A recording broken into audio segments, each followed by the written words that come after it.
এই ধরনের একটি এফেক্টিভ, এই ধরনের একটি জনহিতকর, এই ধরনের একটি কল্যাণকর একটি কর্মসূচি ওনারা ঘোষণা করেছেন। কৃষি নির্ভরে বাংলাদেশ, একটি দেশকে যদি উন্নত করতে হয় তাহলে প্রশিক্ষিত কৃষক অবশ্যই দরকার। এই বাংলাদেশে উন্নত বীজ দরকার। বাংলাদেশ জাতীয়তাবাদী দল ৩১ দফা বাস্তবায়নের যে কর্মসূচি দিয়েছেন আপনারা অনেকেই পড়েছেন। এখানে গত মিটিংয়ে আমরা দেখেছিলাম কৃষক দলের মিটিংয়ে লিফলেট বিতরণ করা হয়েছে ৩১ দফার উপর। ৩১ দফার সবচেয়ে গুরুত্বপূর্ণ একটি দফা। বাংলাদেশ জাতীয়তাবাদী দল উপলব্ধি করেছেন এই দেশকে যদি উন্নত শিখরে পৌঁছাতে হয় কৃষকদেরকে প্রশিক্ষিত করতে হবে।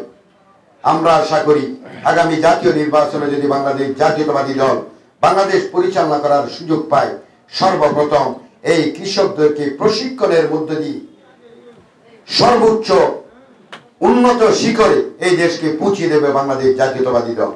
জন্মলগ্ন থেকে বাংলাদেশ জাতীয়তাবাদী দল কৃষকের জন্য কাজ করেছেন। বাংলাদেশ জাতীয়তাবাদী দলের প্রতিষ্ঠাতা শহীদ প্রেসিডেন্ট জিয়াউর রহমান এই কৃষকের জন্য কাজ করতে করতে আমাদের কাছ থেকে হারিয়ে গেছেন।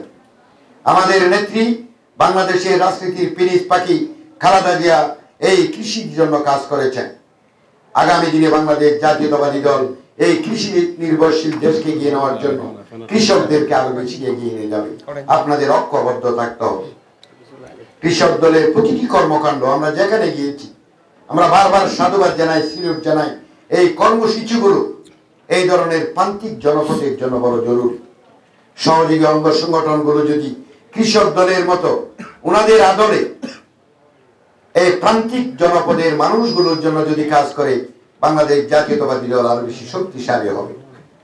কৃষক দলের এই কর্মসূচিকে সাধুবাদ জানাই এবং আগামী দিনে আরো নতুন নতুন কর্মসূচির উদ্ভব করে কৃষক দল বাংলাদেশের এই পেকুয়া উপজেলায় সবচেয়ে বেশি কর্মঠ, সবচেয়ে শক্তিশালী, সবচেয়ে বাস্তবমুখী, জনবন্ধক একটি রাজনৈতিক সংগঠনে পরিচিত